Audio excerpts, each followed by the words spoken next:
Davion? Oh, it's going great. Me and him compete every day in practice. It's fun learning from a experienced point guard and a veteran point guard like him. He's been obviously in college for 5 years now, and he knows a lot. So I just learn from him every day. Can you elaborate a little, Devin, on what experience means, what you see with Devion that tells you that's the next steps for you? Oh, just the way he helps like lead our team. I'm a pretty good leader, but just seeing the way he leads, it just gives me the extra edge, and it's fun. It's fun learning from him. All right, John Hill, I'm going to go to you next, and then Paul Banks will be after him. Devin, can you just tell us a little bit? We hear that you and Davion are different kinds of point guards. Can you compare your games, like what your strengths versus his strengths are at this point? Oh yeah, Davion. I mean, I'm a pass first point guard. Davion's he scores the ball, and he can pass as well. But he can really shoot the ball well. I can shoot it, but he shoots the ball really well. But yeah, it's just 2 point guards. I mean, yes, sir.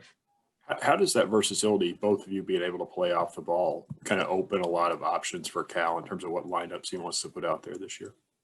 Oh, I mean, you can do whatever with our team. We have a lot of guards, and we can play anywhere on the court. With us being able to do that, you can put anyone at the 1, anyone at the 2, shoot, even at the 3. All right, Paul Banks, you got next, and then we'll go to Marlena. Thanks for doing this, Devin. My question relates to today. CBS released, I guess, a poll or a study. I'm not sure what you would call it, but it ranked Kentucky as the #1 college basketball program of all time. And it was kind of based on different metrics of statistics of titles won, tournaments, et cetera. So wanted to get your take on that and what it's like to play at a program that's considered #1 in the nation of all time. Yeah, I mean, I believe our program is #1, just like they say. It's different when you come here. You really learn the game. You learn to play at the next level. Like, we're being taught next level things right now from coach and all the other coaches, and just by competing every day at a high level and at the level of that we want to be at next year, it makes us different. It speeds up our learning process, which is hard, but it's good for us because it gets us ready. And that's why I think we're #1, because I think here they develop pros here. Thanks, Devin. All right, Marlena, you've got next. Thanks, Eric. Hey, Devin, this is Marlena with Hoop Waves. Nice to meet you. So we know some similar people at Pros Vision with Darren Collison and Sean Marshall and the rest of those guys. Describe those workouts and how it prepared you to be better for this upcoming season. Oh, yeah. Well, one, learning from DC, Darren Collison, learning from an experienced vet, professional NBA guard, just the pace of the game, what to look for, the patterns on the court, and most of all, just what he was like mostly teaching me is how to be a leader, how to be a young guy that comes into a program. I'm probably the youngest on the team, I think, and being able to still lead and not let that affect anything. Awesome, thank you. Yeah. All right, Jerry, I'm going to come back to you, and then John, back to you after that. How do you do that? How do you do that, being the youngest, as you say, yet the leader? I mean, we have a lot of leaders on the team. We got Keon, you got Davion. But being the youngest is just not being afraid to use my voice and to be vocal out there. That's what I do every day. Is I try to be vocal, and that's how I can help lead the team. And how do you feel about you're following in a long line of very, very good point guards, John Wall, Tyler Eulis, and so on. How does that play on your mind? I mean, it's special. Shoot, those are great players. John Wall. I mean, you got De'Aaron Fox. You got Shea. There's a whole long list of point guards before me, and I just want to keep the tradition going. All right, John Hale, your line's unmuted. Devin, Kentucky's kind of track record recently with guys from the West Coast is kind of mixed with homesickness and being so far away from home. How are you dealing with that so far, and what are kind of the challenges being, halfway across the country, especially with everything going on right now? I'm not like other West Coast kids. That doesn't affect me. Good, John? Yep, I'm good. Go to Marlena next. So I found out your little bro Jordan's birthday was yesterday. Shout out to him. How important is it to you to be a role model for him and younger kids who look up to you? Because Kentucky's a big platform. It means the world. It means the world to me for my to be a role model for my younger brother and other little kids, because I remember being a younger kid and looking up to older players and just like the excitement. And I remember just watching everything older players would do and how it motivated me. So I understand that with my platform, I got to work my hardest and just be a great example to the young kids. And also, So it means everything. Oh, awesome. And also for his birthday, did you end up getting the PS5 for him, or did you end up finding it yourself?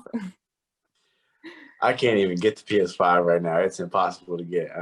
I wish I could get it for him, but shoot, it's almost impossible to get.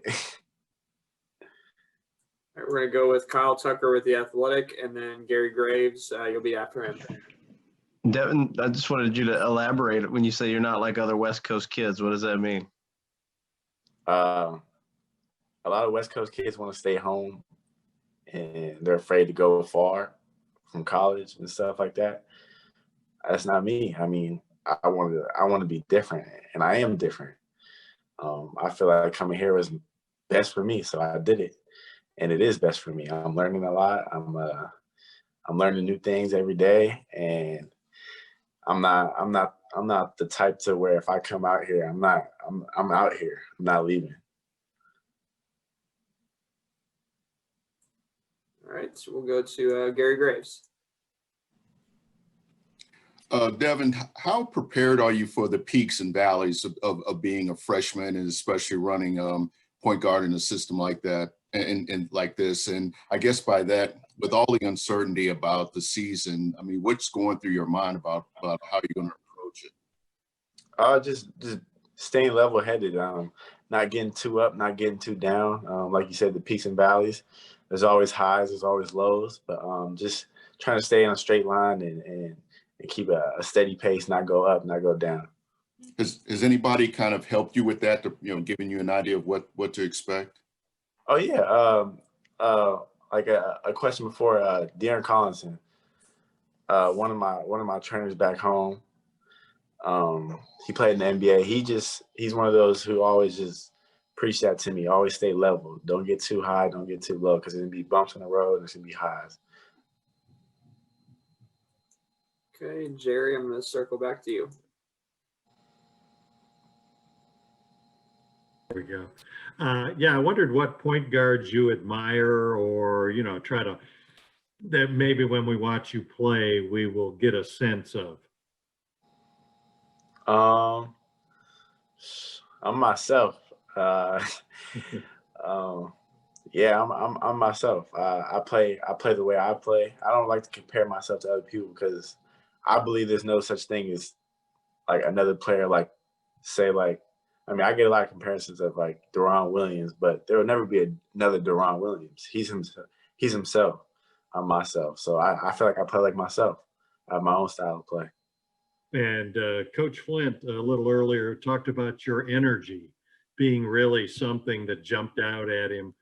What's that a product of? Why so much energy that you bring to it? That's just the way I've had to play my whole life. I've been either the smallest. I mean, when I was younger, I wasn't the fastest kid. I just had to bring a whole lot of energy to the team, to the game, and that's how I get going. Is energy. And that's what I do best. Marlene, I don't know if I didn't lower your hand or if you got another one. Yeah, full of questions. Devin's a popular guy. So months have gone by without organized basketball, and this upcoming season is coming really quick. So for people who don't know much about you, how would you describe yourself on and off the court? On the court, just very competitive, always going to fight, energetic, and someone who's going to always be vocal. Off the court, just a very like, I wouldn't say quiet, but just easy going with the flow. So whatever happens. But just very locked in. I'm just very locked in and focused on basketball right now. So I'll just say everything is based on basketball right now. Nice, thank you. All right, John Hale, you got next. Devin, you mentioned Keon and his leadership. Just how important is he for you guys right now, given he's the only player who really played last season and has any experience at Kentucky? Oh, it's super important because he understands Cal, and he's our vet. I mean, we have Davion, who are our vets as well. But Keon, even though he's a sophomore, he's our vet because he was here last year and he understands the schemes and the way coach is. So he helps us all. You can't even put into words how important he is to our team. All right, we're going to go to John Wong next, and then Jeff Drummond, you'll be after him. Hey, Devin, we all know how hands-on Coach Cal is in practice. And we've heard some of the bigs come through, and they say he's always getting on them about something, mostly about two-handed rebounds. What are some of the things that he's gotten on you or on the guards in particular? Oh, one-handed catches, being vocal, and playing at our own pace. That's what he's mostly. Play at your own pace, or like stop catching it with one hand. Similar to the bigs, he doesn't like one hand catches at all. It just drives him nuts, which I understand because you want to catch it with two hands. You don't want to drop the ball. But being vocal and just being the true point guard, that's what he gets on me mostly about. You mentioned earlier about your age and also about Davion. He's kind of the old man.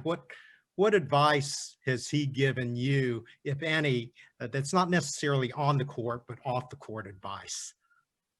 Oh, to just stay level-headed, similar to what Darren's always told me, and just stay the course. It's all going to play out.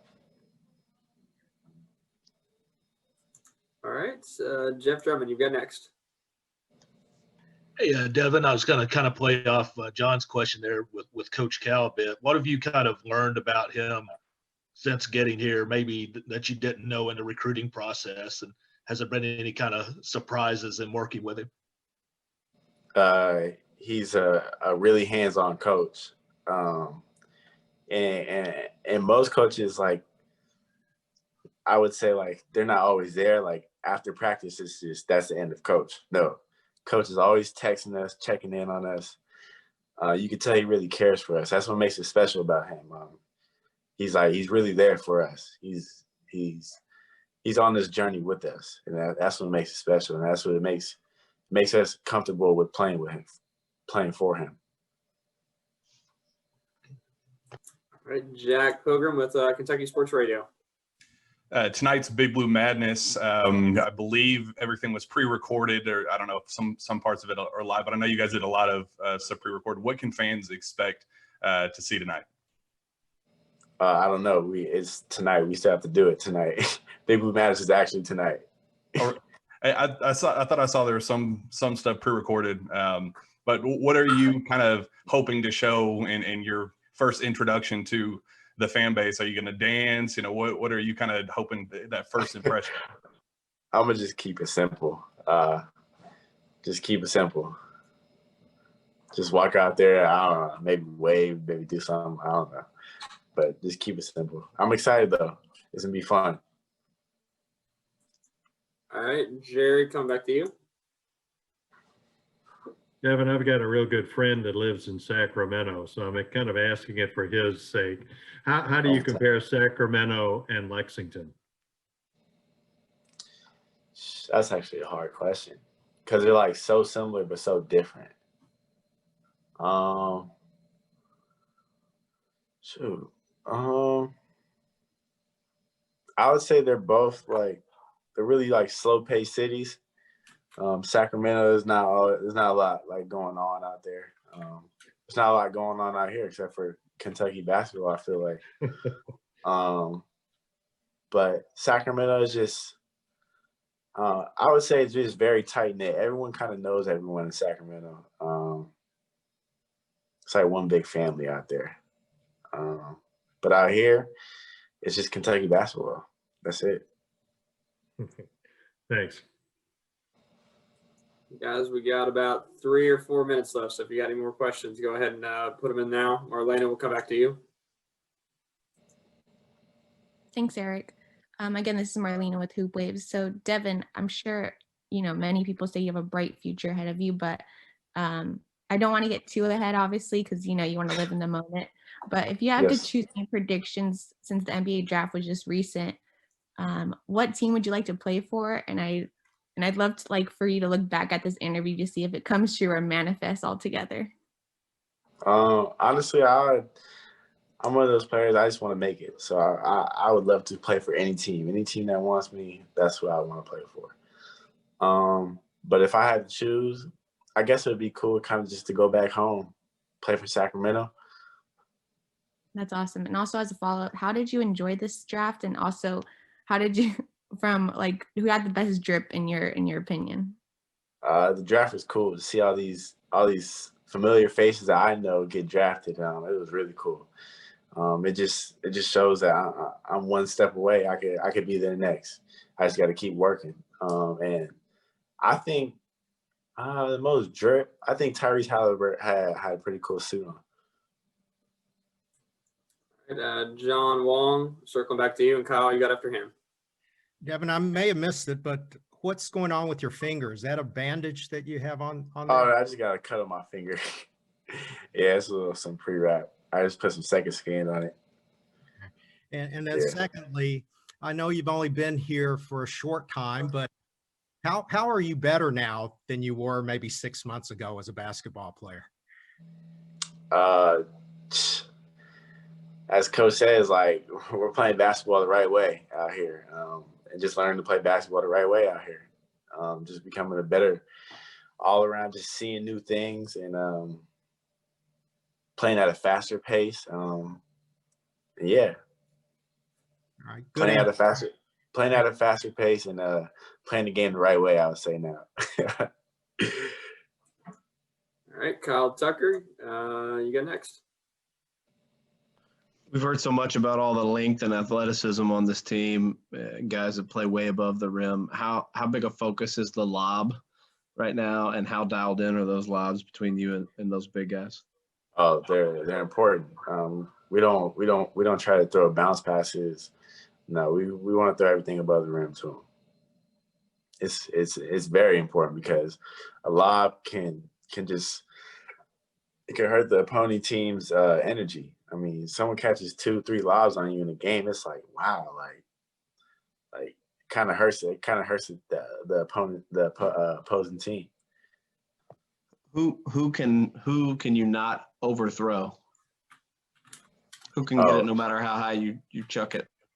Everyone. Lance, Isaiah, Olivier, Jacob, Terrence can get it.